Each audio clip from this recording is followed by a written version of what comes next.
Yo, what's going on, everybody? It is Straight Outta Boston, and today I'm back for episode number 28 of my Brooklyn Nets MyLeague series here in NBA 2K16. So we're simulating the rest of the regular season. We actually went out after that last game we played in the last episode number 27, where we lost to the Spurs.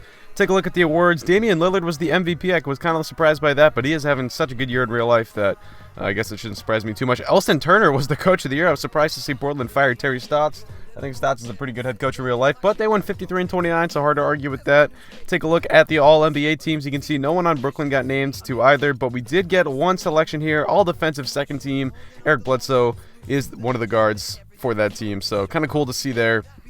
And you're going to take a look at the all-rookie teams, and here you go, all-rookie second team. Lonzo Ball also gets selected to that, so of course we traded him away. I've been pretty pleased with Victor Oladipo, so even seeing Ball get selected to that team, not too hurt to see that. But anyway, we can see we actually got the number 1 seed. We just surpassed Cleveland with the final game of the season. We ended up winning our last 4, of course. The Cavs lost their final game, so we entered that final night of the regular season tied for first place, and we did get the number 1 seed, so that was pretty important. We kind of been gunning for that all season. A little bit better than I expected. Like I said, I kind of was just hoping to make the playoffs this year. Wasn't really thinking that we were going to be a top seed, but take a look at the final team stats, and I gave you guys a picture of the Western Conference playoffs as well. But team stats wise, we ended up getting 5 guys, all 5 of our starters, to average double figures. That's pretty good. And then you can see we had good bench production. Bazemore and Scott almost had double figures, so that's kind of, you know, the way we've been doing it all season long. Very team-oriented game. Take a look at the playoff rotation. We shortened it to 9 guys, which is even a little bit longer than a normal playoff rotation, but either way, we're a pretty deep team. So here we go, simulating to the first elimination game. We win game 1, but lose game 2 on our home floor. To Atlanta we go. We fall behind 2-1, simulating game number 4, and we fall behind 3-1. Unbelievable. So that is not a good sign. We're going to have to win our next 3 games to move on to the next round. So you guys know, if you're new to this series, if you're new to my channel, I should say, you know, I always simulate to the first elimination game because I like to keep the simulation aspect of the series. I feel like if I just, you know, if I play all the playoff games, it's very easy for me to create a team that I can just cheese with and play well with in 2K. It's a lot harder and a lot more realistic to build a team that actually plays well with the simulation. So we ended up losing that game 2 on our home floor, and it really cost us because we went to Atlanta and could not get it done. So we're down 3-1. Now our backs are against the wall. It's very tough to come back from down 3-1 in the NBA. It's much more doable in a sport like the MLB or the NHL, but in the NBA, very tough. You rarely see it done. It did happen last year, of course. Remember when the Rockets came back from down 3-1 against the Clippers, but either way, here we go, getting into the game. So we actually started that down 8-0, but Bledsoe finally gets us in the scoring column right there with the layup, and then Derek Favors going to work in the post against his former teammate Paul Millsap. Actually misses that one, but gets his own rebound and gets the putback to go. So it's a 4-point game now, 12-8. Teague trying to isolate himself on Victor Oladipo, just steps back right there into the corner for the 3-ball, and he drains that one. Now 15-8 is your score. Oladipo trying to get Teague back right here. He's going to run the pick and pop with Mike Scott. The former Hawk knocks down the 3, and we get the lead back down to 4 now. Later in the first, 19-15, DeMarre Carroll, who was picked up this season. He is back on the Hawks, of course, where, you know, he kind of made a name for himself and earned that big payday with Toronto. He is going to actually get the assist right there. Now 22-15. It's Korver from deep. He gets that one to go, and Atlanta opened up a 10-point lead here in the first. Now late in the first quarter, it's Oladipo with the board. He's going to try and take off right here. It's Bazemore to the hoop, 2-handed slam.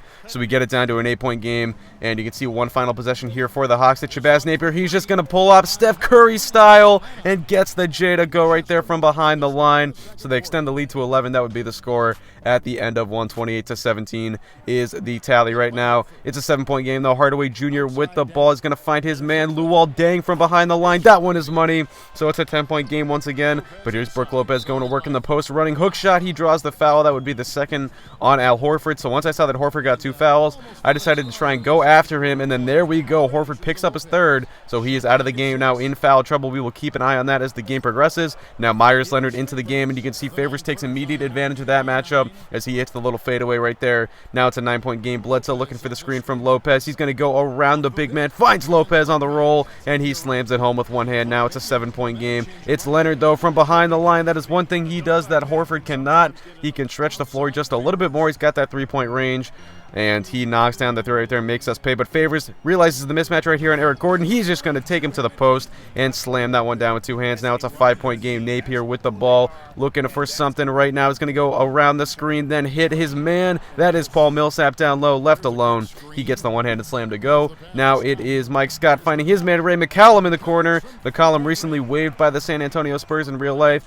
but he's on the Nets in this one, and he has got the 3 to go right there. So it's a 4-point game. We're finally closing the gap down. It's Oladipo all alone. alone on the break, and he's going to slam it with one hand. So it's a 2-point game now, 44-42, and that would be the score at the end of 2. So heading into the half, the Nets closed the gap to 1. We started that pretty slow, but played a lot better in that second quarter, and we got it all the way down to a 2-point game. Defense playing very well right now, only 44 points allowed so far, and they're only shooting 40% from the field. We've got to limit the three-pointers out there, 46% from deep, and that is why they lead this ball game right now. But with Horford back in the game playing with 3 fouls, I was going to go right after him to start up this third quarter, try and get him to pick up that fourth. So Lopez takes advantage right there, gets the layup to go, but Teague from behind the line pulls up and knocks that down, so Atlanta goes back up by 3. But here we go now. Middleton finds Lopez down low. Lopez is going to settle right to the basket, draws the foul, and Horford is out of the game with his 4th foul. So he goes back to the bench. Myers Leonard in once again, and we are going to try and take advantage here. Alley-oop to Victor Oladipo, getting up there, showing off the athleticism. Now it is a 2-point game, 55-53. Gordon pulls up there, no good, but he gets his own rebound and puts that one back home with the left hand. So it's a 4-point game once again. Then on the break, Gordon pulls up. That's no good, but again, he collects his own miss and puts it back up and in. So it's a 6-point lead now for the Atlanta Hawks. Here is Shabazz Napier with the floater. That's no good. Another offensive rebound. This time it's Luol Deng. Gets the putback, bucket, and the foul. The free throw would put them up by 9. Here is Simbular, though, down low. He gets the and one of his own. That would bring the lead back down to 6. Now it is 69-62. Bular, another rebound. Here we go in transition. Bledsoe looking for the lob. It's Chris Middleton. Reverse two-handed slam. And now it's down to 5 here late in the third quarter. Napier with the ball. Finds Millsap pick and pop from behind the line. He is so money. Millsap clearly established himself as the Hawks' best player in this game. And the Hawks are built much like us in the sense that they are really a 5-man unit. You know, they do play a very team-oriented game, a team-style game. No one averages 20 points on that team, but I really feel like Millsap, the way he played this game, I think he really proved himself to be their best player.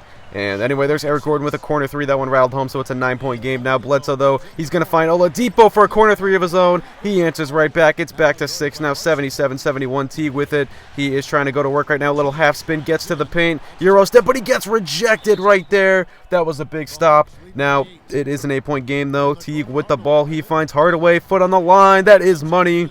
So the lead is now up to 10. 7 minutes to play. The Nets trying to save their season. And there we go. Horford fouls out with his 6th foul early in the fourth quarter. So let's see if that has an impact on the game. Here's Teague to the bucket. He makes the nice pass and one. Luol Deng. That was a great play by Teague right there. If you put that one up, it looked like he would have gotten blocked. It's a 12-point game with 4.5 to play. Do the Nets have one final run within them? It's Favors down low. Gets it back to 10. Now here we go. It's a 10-point game after a stop. We're trying to run the break right now. Oladipo. He's going to find Middleton. Stops and pops for the J. Mid-range is good. Now it's an 8-point lead. Another stop, and here we go in transition. Bledsoe almost turns that one over, but he's going to find Favors cutting to the hoop, and the lead is down to 6. Now 3 minutes to play. It's a 5-point game. Teague. Now Gordon left all alone under the basket. That one is good, and the lead is extended to 7. Can Atlanta hold on and eliminate the Brooklyn Nets? Now 3 minutes to play. Lopez, extra pass to Oladipo, contested 3. That's money. Victor Oladipo with a big shot, and it's a 4-point game once again. Now 90 seconds to play. Millsap, his 3, no good. A big stop there for the Nets. Lopez on the rebound. Here we go on the break. Bledsoe really taking himself. He's going to find Oladipo. Layup is good, and it's a 2-point game. The Nets have almost come all the way back here after one more stop. Here we go in transition once again. Bounce pass Middleton, and one. Chris Middleton with a chance to give the Nets the lead. He would miss the freebie, so we're tied at 92. Lopez with the rebound, and the Nets are off. Oladipo gets stopped, but it's Bledsoe. Two-handed slam. And for the first time all game, the Nets take the lead, 94-92. Here we go. The two-pointer here could ice it, but Lopez misses. Atlanta's going to get one final shot here. Now 7 seconds to play. It's Teague. He finds Millsap, money, and we are tied once again at 94. One final shot for the Nets. It's Bledsoe with it. Tries to go to the paint. He turns it over. Deng's full court buzzer beater is no good. And for the second straight episode, we are headed to overtime. What a wild finish to that one. The Nets come all the way back and force overtime. Now they have to try and win it to extend the season and extend the series and keep their season alive. Bledsoe gets right to it with the two-handed slam. Now it's a 2-point lead for the Nets. After a stop, it's Oladipo on the break. He gets in front of everybody and he flushes it home with one hand. Now a 4-point game with 2 minutes to play, 100-96. Extra pass to Favors. He might have gotten away with the travel there, but we'll take it nonetheless. It is a slam dunk contest scoreless right now in this overtime period. 5-point lead for the Nets. It's Oladipo. He stops. He's looking for the cutter. It's Lopez. Another slam. And we go up by 7 now. Late 108 to 101. Teague with it. Finds his man Millsap down low. That one is good. So the lead is cut to 5 with about 40 seconds to play. Now a 6-point game. Teague finds Dang, who loses it. But a good save right there. But it's Bledsoe who comes up with it. He's going to take this by himself and ice the game there. It's an 8-point lead with 11 or so seconds to play, and that would do it. The Nets come all the way back and win this game and extend the series to a game number 6. So we are headed back to Atlanta, where the Nets have yet to win so far in this playoff series. But we keep their season alive for at least one more day. So an exciting game. Hope you guys did enjoy that one. Bledsoe finishes with 20 points. Oladipo as well. He also had 20 and 12 dimes, 9 rebounds. Almost had a triple-double. Lopez had a good game as well, 19 and 8. We really got good contributions out of everyone in our starting 5. Our bench, not so much, but nonetheless, we got the win, and that is all that counts. Millsap, 24 and 13. Big factor here was Al Horford, only 17 minutes played. He just scored 10 points. I think that really hurt their team. But Eric Gordon, 19 points on 25 shots. We did a good job locking him up all night long. That is going to do it. Hope you guys enjoy. And now, the 2K Postgame Show.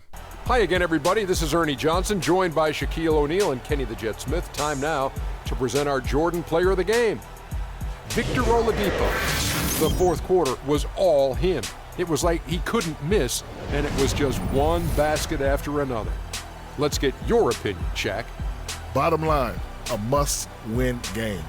Home floor, he was the man. Love the intensity and the toughness he showed.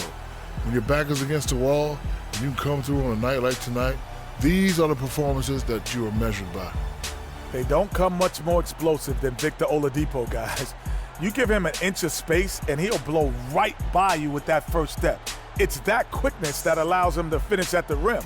This guy is the definition of explosion.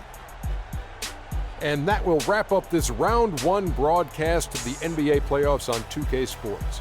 For Kenny the Jet Smith and Shaquille O'Neal, I'm Ernie Johnson, and we'll see you again as the NBA playoffs continue.